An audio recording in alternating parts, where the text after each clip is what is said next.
Assalamualaikum warahmatullahi wabarakatuh. Saya Nurhuda SPD MPD, salah satu dosen di Sekolah Tinggi Agama Islam Mau'izah Tanjung Jabung Barat, Prodi Pendidikan Anak Usia Dini. Saat ini sedang mengikuti PKDP tahun 2026 yang diadakan oleh Kementerian Agama di UIN Sultan Taha Saifuddin Jambi. Izinkan saya menjelaskan tentang moderasi beragama. Moderasi beragama adalah cara pandang atau sikap dan praktik beragama yang mengamalkan esensi ajaran-ajaran agama yang hakikatnya mengandung nilai-nilai kemanusiaan dan menebarkan kemaslahatan bersama, berprinsip keadilan dan keseimbangan serta menaati kesepakatan berbangsa yang dikukuhkan konstitusi.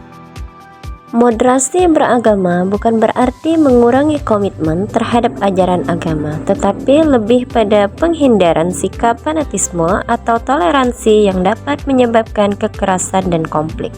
Dalam konteks Indonesia yang terdiri dari berbagai agama dan budaya, moderasi beragama juga berperan penting dalam menjaga persatuan dan kesatuan bangsa. Moderasi beragama merujuk pada pendekatan yang seimbang dan bijaksana dalam menjalani agama, yang menekankan sikap toleransi, keharmonisan, dan menghargai perbedaan. Adapun 9 unsur moderasi beragama yang sering disorot dalam berbagai panduan dan kajian. Ini yang pertama, keseimbangan atau tawasul. Yang kedua, keterbukaan atau i'tidal. Yang ketiga, toleransi atau tasbiyah. Yang keempat, dialog antar agama. Yang kelima, keadilan. Yang keenam, menghargai hak asasi manusia. Yang ketujuh, menghindari kekerasan. Yang kedelapan, menafsirkan agama secara sempit dan yang kesembilan, penghargaan terhadap keberadaan agama. Mari kita bahas bersama-sama. Yang pertama, keseimbangan atau tawasul.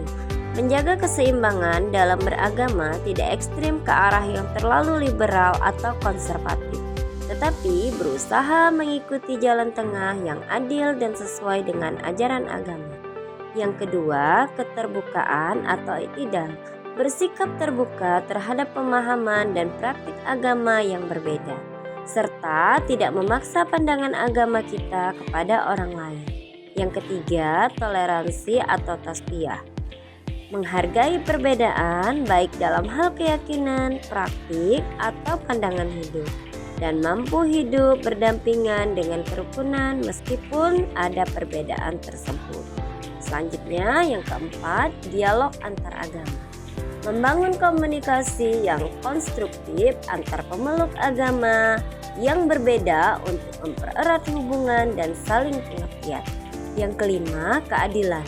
Menjunjung tinggi prinsip keadilan dalam segala aspek kehidupan, baik dalam hubungan antar individu maupun masyarakat, tanpa diskriminasi atau penindasan. Yang keenam, menghargai hak asasi manusia. Memperlakukan setiap individu dengan martabat yang sama dan menghormati hak-hak asasi mereka tanpa mengedepankan kekerasan atau penindasan berdasarkan agama atau keyakinan. Selanjutnya, yang ketujuh, menghindari kekerasan. Menolak segala bentuk kekerasan atas nama agama dan lebih mengutamakan kedamaian serta solusi damai dalam menyelesaikan konflik. Yang kedelapan, moderasi dalam beragama tidak terlalu fanatik atau ekstrim, serta tidak menciptakan ketegangan dalam menafsirkan agama secara sempit dan keras.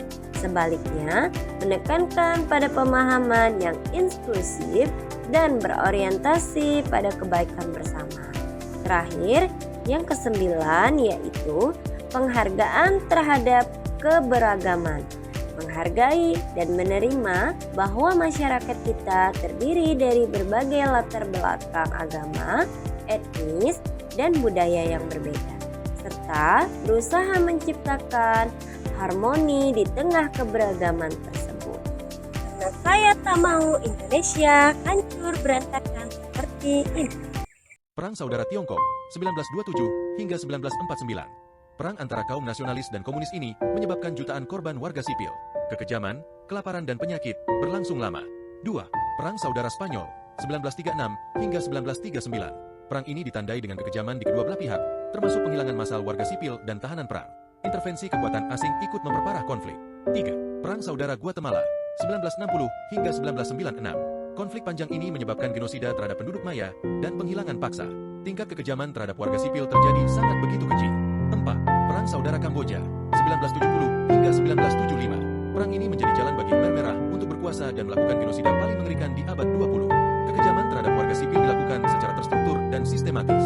5. Perang Saudara Sudan, 1983 hingga 2005. Konflik ini ditandai dengan penghilangan massal, pengungsian dan kelaparan yang meluas, menyebabkan jutaan korban jiwa mengalami penderitaan yang luar biasa. Nah, melalui kejadian itu, mari sama-sama kita saling menghormati dan saling menghargai. Sekian pemaparan dari saya.